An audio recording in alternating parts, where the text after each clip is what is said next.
하나님의 말씀 보겠습니다. 요한복음 3장 5절입니다. 요한복음 3장 5절 말씀 한 절만 함께 봉독하겠습니다. 다 같이 봉독합니다. 시작. 예수께서 대답하시되 진실로 진실로 내게 이르노니 사람이 물과 성령으로 나지 아니하면 하나님의 나라에 들어갈 수 없느니라. 아멘. 아멘. 오늘 구세군교리 이제 7조의 말씀을 함께 나누겠는데요. 한번 말씀을 좀 띄워주시기를 바랍니다. 구세군교리 이제 7조 함께 나누겠는데, 오늘 구세군교리 이제 7조는 구원의 조건을 말하고 있습니다. 자, 이게 뜨기 전에 우리 7조를 함께 안 보고 할 수 있다면, 벌써 나와버렸네. 자, 다 같이 시작. 우리는 하나님께 회개하고 주 예수 그리스도를 믿고 성령으로 새로 나는 것은 구원에 필요한 것임을 믿는다. 아멘. 자, 구원의 조건을 말씀하고 있어요. 근데 우리가 여기서 한 가지 생각해야 될 것이, 지금까지 우리들은 사실 교회에서 이렇게 배워왔습니다. 우리가 구원받는 것은 아무런 조건이 없이 무조건 하나님의 은혜로 구원을 받는다. 그렇게 우리는 지금까지 배워왔거든요. 근데 사실은 구원의 조건이 없는 건 아니에요. 분명한 구원의 조건이 있습니다. 자, 여러분 지금 제 7조를 보시면 제가 빨간 글씨로 이렇게 표식을 해놨어요. 한번 찾아봅시다. 세 가지가 있습니다. 구원의 조건이. 첫 번째가 뭐예요? 회개. 그 다음에 두 번째가 예수 그리스도를 믿는 믿음. 그 다음에 세 번째가 뭡니까? 성령으로 새로남. 이것은 거듭남을 말하죠. 그래서 따라합시다. 구원의 조건 세 가지가 있는데 따라하세요. 첫 번째 회개, 믿음, 거듭남. 할렐루야. 할렐루야. 이것이 있어야 구원을 받는 것이에요.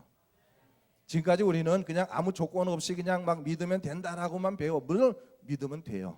그런데 분명한 것은 회개해야만 되고, 예수 그리스도를 믿는 믿음을 분명히 가져야 되고, 그 다음에 성령으로 거듭나야만이 구원을 받을 수 있다는 것, 여러분 이 시간 깨닫게 되기를 축복합니다.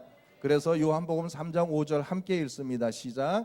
예수께서 대답하시되 진실로 진실로 내게 이르노니 사람이 물과 나지 아니하면 하나님 나라에 들어갈 수 없느니라. 여기에 물과 성령은 뭐겠습니까? 회개와 거듭남을 의미하는 말씀인 줄로 믿으시기를 바랍니다. 넘어가 보십시다. 자, 이 구세군교리 7조는 앞에서 제가 말씀드린 대로 구원의 조건에 대해서 말하고 있는데, 뭐라고 그랬어요? 앞에서 세 가지가 회개와 믿음과 중생, 성령으로 거듭남을 꼭 경험해야만 된다. 할렐루야. 여러분 꼭 기억하시기를 축복합니다. 이게 굉장히 중요한 것이에요. 아무 데서나 알려주지 않습니다. 제가 여러분들에게 가르쳐 드리는 거예요. 자, 이 세 가지를 꼭 기억하시면서 먼저 이제 회개라는 것을 한번 생각해 봅시다. 회개. 자, 회개라고 하는 말 함께 읽을까요? 회개라는 말의 헬라어 메타노에오는 메타라는 말과 노에오라는 두 개의 단어가 합성되어 만들어진 단어인데, 이 메타노에는 메타와 노에오가 합쳐진 것인데, 메타는 무슨 뜻이냐면 다르게라는 뜻이고, 그 다음에 노에오는 뭐라고 그랬어요? 생각한다. 그래서 합쳐지면 다르게 생각한다. 바로 이런 뜻을 가지고 있는 것이 바로 메타노에오, 회개라는 뜻이에요. 달리 생각한다, 그런 뜻이에요. 다시 말해서 내가 지금 이렇게 길을 가다 보니까 이게 잘못된 것이구나 깨달아졌어요. 그래서 생각을 바꾸는 겁니다. 그래서 그 자리에서 돌아서는 상태를 가리켜서 바로 메타노에오, 회개라고 말하는 줄로 믿으시기를 바라요. 그래서 회개는 돌이키는 거예요. 방향을 달리하는 겁니다. 세상을 향하여 가던 사람이 방향을 바꿔서 하나님께로 방향을 전환하는 거예요. Turn on God이에요. 하나님께로 방향을 전환하는 것, 이것이 바로 회개인 줄로 믿으시기를 축복합니다. 자, 여러분 회개라는 것을 한번 제가 질문을 좀 하면은 좋을 것 같아요. 회개 어떤 게 회개입니까? 어떤 게 회개예요? 어떻게 하는 게 회개예요? 보통 회개한다라고 말할 때 우리는 이런 걸 생각하죠. 하나님 잘못했습니다. 눈물을 흘리고 콧물을 흘리고 하나님 잘못했어요. 우리는 그 상황을 지금 우리는 회개라고 생각하죠. 그죠? 근데 우리가 성경을 읽어보면 분명한 한 가지 사실이 있습니다. 회개와 후회가 구분되어져 있다는 거예요. 그래서 여러분 내가 잘못했어요 하고 눈물을 흘리는 상태를 가리켜서 여러분들은 회개라고 생각하셨지만 그 단계는 지금 회개가 아니에요. 그 단계는 무슨 단계가 될 것 같아요? 후회의 단계예요. 그러니까 여러분들이 후회의 단계까지 가놓고 내가 회개했다라고 생각하는 분이 있다면 오늘 분명히 이것을 바꾸셔야 돼요. 하나님께로 방향을 완전히 전환하는 상태를 회개라고 말하지, 하나님 잘못했어요 하고 눈물 흘리는 상태를 회개라고 말하지 않는다고 말이에요. 그 단계는 무슨 단계라고요? 후회의 단계, 후회의 단계. 그래서 제가 성경에서 한 예를 들어드릴게요. 너무나 그 구체적인 예를 우리에게 잘 들어주고 있는 사건이 하나 있는데 바로 탕자의 비유예요.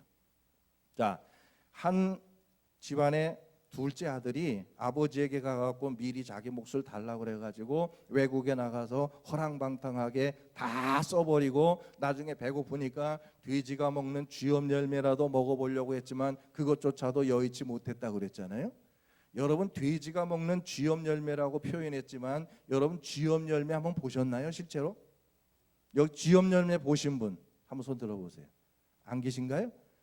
그 여리고에 가갖고 쥐엄 열매를 어렵게 구해가지고 보니까 저는 돼지가 먹는 거라고 그래서 좀 막 이렇게 험한 건 줄 알았어요. 근데 보니까 우리나라의 그 완두콩 비슷한데 그보다 좀 큰데 내가 봐도 이렇게 먹음직스럽게 생겼더라고요.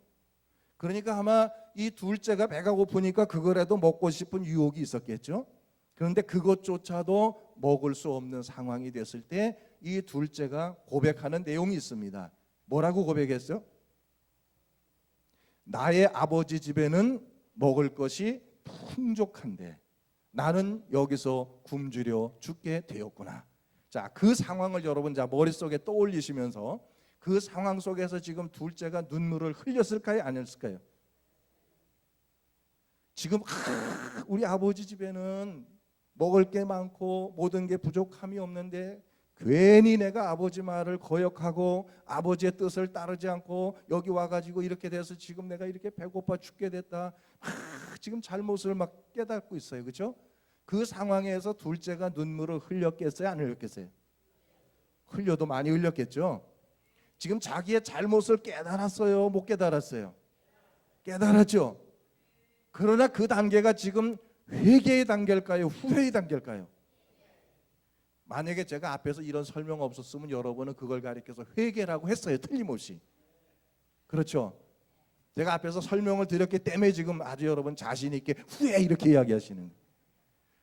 자, 분명히 거기까지가 후회의 단계라는 것을 어떻게 알 수 있느냐? 그 다음에 이 둘째 아들의 고백을 보면 알 수 있어요. 뭐라고 고백했습니까? 이제 내가 아버지의 집으로 돌아가리라 그랬죠. 그리고 어떻게 했어요? 일어나서 아버지의 집으로 방향을 바꾸어서 돌아가게 됩니다. 할렐루야. 바로 이 상태가 회개가 되는 줄로 믿으시기를 주의 이름으로 축원합니다. 잘못했습니다 하는 것은 후회의 단계일 뿐이지 회개가 아니라고 말이에요. 거기서 한 단계 더 나가야 돼요. 어떻게 돼야 돼요? 방향을 전환해야 돼요. 어느 쪽으로? 하나님 쪽으로 방향을 전환해야 된다. 세상 쪽으로 향하던 길을 이제는 방향을 돌려서 하나님께로 방향을 전환하는 상태를 가리켜서 회개라고 말한다는 거예요. 이 둘째 아들의 비유를 통해서 우리는 분명히 후회와 회개가 다르다는 것을 알 수가 있습니다.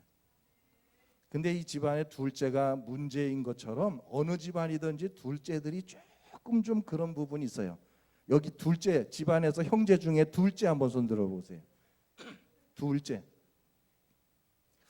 근데 내가 알고 있는 게 지금 잘못된 건가요? 그러면 우리 저 박광수 정교님만은 해당이 안 될 것 같은데 제가 손 내리십시오. 이 둘째들이요, 가만히 보면 형제들 중에서 둘째들이 보면은 조금은 자기 중심적이고 조금은 이기적인 게 있어요. 예, 보통 맏아들 큰 장남들은 조금 이렇게 포용력이 있어서 끌어안고 조금 베풀고 이런 것들이 있어요. 우리 집에도 보면 그래요.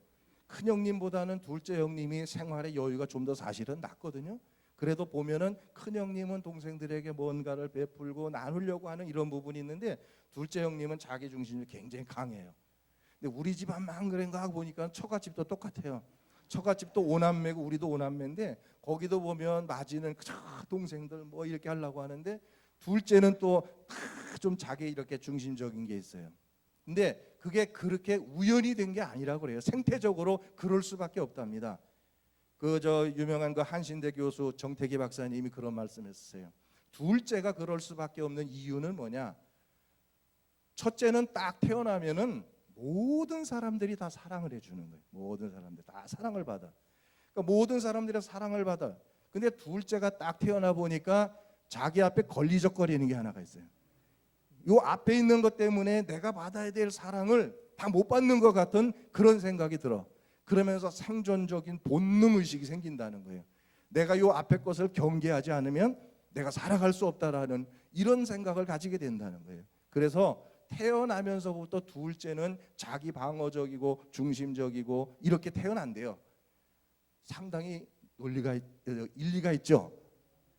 근데 박항수 정교님은 아닌 것 같은데 예. 근데 둘째 여러분들, 제가 여러분들의 그런 말 죄송한데 근데 용기와 소망을 가지십시오. 그런데 세계적으로 가장 큰 일하는 사람들은 다 둘째들이래요. 예, 둘째들이 큰 일 한답니다. 지금 손 드신 분들 다 큰 일 할 줄로 믿습니다. 예, 우리 영문에서도 큰 일 할 줄로 믿습니다. 여러분 가만히 보세요. 보면 둘째들이 꼭 사고 많이 쳐요. 김영삼 대통령 아들도 그 밑에 둘째 현철 씨가 사고 쳐가지고 아버지 힘들게 만들고 보면 이 둘째들이 대체적으로 사고를 많이 치더라고 보면. 근데 이게 비유에서도 보면은 둘째가 그렇게 돼 있거든요. 첫째는 아버지 말 순종 잘했는데 둘째가 이렇게 말을 안 들었어요. 근데 여기에서 우리가 다시 한번 후회와 회개를 분명히 구분할 줄 알아서 아직까지 내가 진정한 회개의 경험을 갖지 못한 분들이 계신다면 오늘 이 시간을 통해서 여러분들이 회개를 경험할 수 있는 그런 시간이 되기를 주의 이름으로 축원합니다.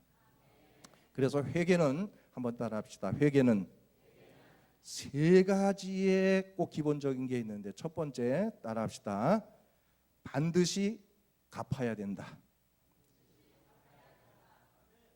남의 돈 빌렸어요.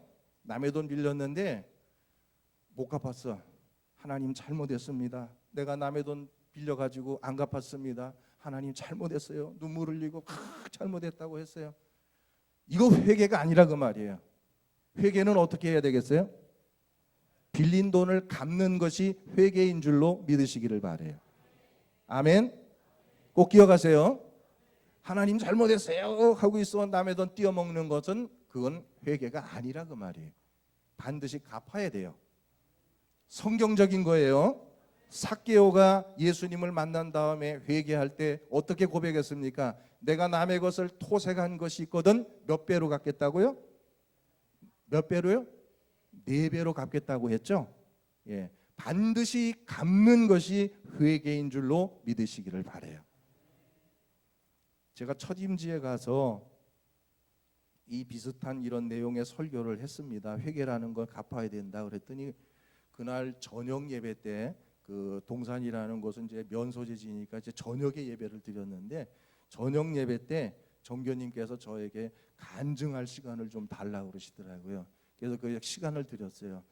드렸더니 나오시면서 봉투 하나를 저한테 주세요. 이게 뭐냐고 그랬더니 자기가 한 4, 50년 전에 4, 50년도 더 됐죠. 그 전에 그 생활이 너무 어려워서 중학교 고 다녀야 될 시기에 그 학교에 옛날에는 그 급사라는 게 있었어요. 이렇게 꾸준히 이렇게 심부름 해주면서 학교 다니는 그런 뭐가 있었는데 그 일을 했는데 그 일을 하다가 이렇게 교무실을 출입하다 보니까 그 교무실에 여러분 혹시 그 습자지라는 거 아세요? 얇은 종이. 지금은 그런 거 모르겠어요 있는지. 옛날에는 그 습자지라는 게 있는데 그것이 그렇게 가지고 싶더래요. 그래서 그걸 갖다가 몰래 선생님들 몰래 그거를 한 몇 권을 이렇게 슬쩍 가지고 왔대요. 집에 와서 거기에다 뭐 글도 쓰고 막 했다는 거예요. 근데 오늘 사관님께서 반드시 갚아야 회개라는 그 설교를 듣고서 집에 가갖고 하루 종일 고민을 했다는 거예요. 이거. 그래가지고 도무지 안 되겠다 싶어서 봉투에다가 돈을 몇만 원을 넣어갖고 오신 거예요. 그래서 몇십 년 전이지만은 그거를 계산해 보면 이만한 돈이면은 이게 될 것 같아가지고 그래서 그 돈을 가져와셨다 그러더라고요. 저는 그 정교님의 순수한 신앙에 큰 감동을 받았습니다. 여러분, 갚는 것이 반드시 갚는 것이 회개인 줄로 믿으시기를 축복합니다. 그냥 잘못했습니다 하고 있는 것은 그거는 회개가 아니에요. 그 다음에 두 번째 따라합시다. 같은 죄를 반복하지 않는 것이 회개다. 그렇습니다. 회개했다고 하고서 다시 같은 죄를 반복해서 짓는다면 그것은 진정한 회개한 사람이 아니라는 거예요. 제가 어느 부흥사님의 그 이야기를 들은 게 기억이 납니다. 그 부흥사님이 회개에 대해서 아주 재밌게 설명하셨어요. 그 부흥사님이 부흥회를 가서 인도했는데 부흥회가 은혜 가운데 잘 끝났어요. 마지막 날 한 할머니가 간증 시간 달라고 그래서 드렸더니 나오시더니 등 뒤에서 쫙 꺼냈는데 보니까 그 곰방대라는 거 담배 피우는 거 옛날 어른들 그거를 꺼내더라는 거예요. 그러면서 내가 집사인데도 불구하고 몰래 지금까지 담배를 폈는데 이번에 내가 집회를 통해서 은혜를 참 많이 받았기 때문에 내가 여러분들 앞에서 담배를 끊겠다고 이렇게 결심하는 거 보여드린다 그러면서 곰방대를 딱 끄고버렸다는 거예요. 그러니까 모든 분들이 은혜 받고 아멘 하고 박수 쳐드렸는데 그 다음에 부흥회가 열렸는데 마지막 날 그분이 또 간증하겠다고 그래서 시간 드렸더니 앞에 나가더니 다시 여기서 꺼내가지고서 내가 지난번에 했는데 못했다고 이번에 진짜 하겠다고 또 딱 껐대. 다시 한번 박수 쳤다는 거예요. 은혜 받고. 근데 그 다음에 집회가 열렸는데 마지막 날 또 나오셔가지고 또 여기서 꺼내더라는 거예요. 자, 이거는 회개가 아니라는 거죠. 따라합시다. 회개는 같은 죄를 반복하지 않는 것이다. 할렐루야. 꼭 기억하시기를 주의 이름으로 축원합니다. 그래서 우리의 믿음이 진정한 믿음으로 바르게 서려면 회개의 체험을 반드시 가져야 되는데 이와 같이 우리가 후회의 단계에만 머물러 있으면서 마치 내가 회개한 것처럼 잘못 알고 있는 이들이 너무도 많다는 거예요. 여러분이 회개했던 그 시간을 다시 한번 여러분 심각하게 한번 생각해 보세요. 그때 내가 정말 회개했는지 아니면 그저 눈물만 흘리고 잘못했습니다라고 한 정도의 후회의 단계만을 거쳤는지 여러분이 회개와 후회를 분명히 구별할 줄 아는 그런 성도들이 될 수 있기를 주의 이름으로 축원합니다. 한번 넘겨보세요. 두 번째로 구원의 조건의 두 번째는 믿음이에요. 첫 번째 조건은 뭐라고요? 회개. 두 번째는 뭐예요? 믿음이에요. 그런데 우리가 믿음으로 구원 얻는다는 것 제가 전 시간에도 여러 차례 말씀드렸어요. 그러면 믿음으로 구원을 얻는다라고 할 때 무엇을 믿어야 되느냐? 믿음의 내용을 분명히 알아야 된다는 거예요. 그냥 예수를 믿는다 그래서 구원받는다가 아니라 예수를 어떻게 믿느냐는 거예요. 자, 여기에 기록된 거 함께 읽겠습니다. 시작. 예수 그리스도가 하나님 되심을 믿어야 한다. 할렐루야. 예수님의 하나님 되심을 분명히 고백할 수 있는 믿음이 되어야 구원의 백성이 될 수 있다는 거예요. 오늘 여러분 이 문제가 해결되기를 축복합니다. 예수님이 성현이나 훌륭한 분으로만 여러분이 고백돼서는 안 된다고 말이에요. 예수님은 하나님이십니다. 예수님이 하나님 되심을 분명하게 고백할 수 있는 믿음, 그 믿음이 되어야 구원을 받을 수 있다는 것. 여러분 이 시간 기억하게 되기를 축원합니다. 다음에 두 번째 읽습니다. 예수 그리스도의 십자가를 통한 죄의 용서 그리고 보혈의 공로로 인한 구원. 십자가를 통해서 예수님이 피 흘려주신 것 그것을 통해서 우리가 모든 죄를 용서받았고, 그리고 그 보혈의 공로를 믿을 때에 우리가 구원받게 되었다라는 사실을 확신하는 믿음이 되어질 때, 바로 그것이 우리를 구원에 이르게 하는 조건이 된다는 사실을 여러분 이 시간 기억하게 되기를 바랍니다. 이것을 지식으로 아는 것이 아니라 믿어야 된다 그 말이에요. 다시 이야기합니다. 아는 것으로 구원받는 게 아닙니다. 믿어야 구원받습니다. 따라합시다. 아는 것으로 구원받는 게 아니다. 혹시 여러분들이 신학의 하나님, 신학의 예수님, 지식의 성령님 아는 것으로만 여러분의 머릿속에 있고 그것이 가슴으로 고백되어지지 못하고 있다면 그것을 통해서 구원을 얻는 것은 아니라는 거예요. 아는 것은 아무 의미가 없어요. 믿어야 합니다. 그 다음에 네 번째 읽습니다. 예수 그리스도의 부활과 재림을 확신하고 하나님 나라에서의 영생을 믿어야 된다. 예수님이 다시 오시는 것을 믿고 우리가 영생할 것을 믿는 이러한 믿음을 가질 때에 바로 우리가 구원을 받는 자가 될 수 있다는 것을 여러분 이 시간 기억하게 되기를 바랍니다. 그래서 첫 번째는 회개입니다. 두 번째는 뭐예요? 믿음입니다. 예수를 믿는 믿음, 그 내용을 잘 알아야 된다는 거예요. 그 다음에 넘어갑시다. 그 다음에 세 번째는 성령으로 거듭남이 구원의 조건이 돼요. 중생이라고도 우리는 이야기하죠. 자, 여기 중요한 말이 나옵니다. 함께 읽습니다. 중생은 한 부분의 개조가 아니라 인격 전체의 혁신을 말한다. 중생은 새로운 피조물로 변화되는 것이다. 그러므로 고린도후서 5장 17절을 읽습니다. 그런즉 누구든지 그리스도 안에 있으면 새로운 피조물이라. 이전 것은 지나갔으니 보라 새 것이 되었도다. 할렐루야. 이 말씀, 이 고백이 여러분 모두의 고백이 될 수 있기를 축복합니다. 보라 나는 새 것이 되었도다.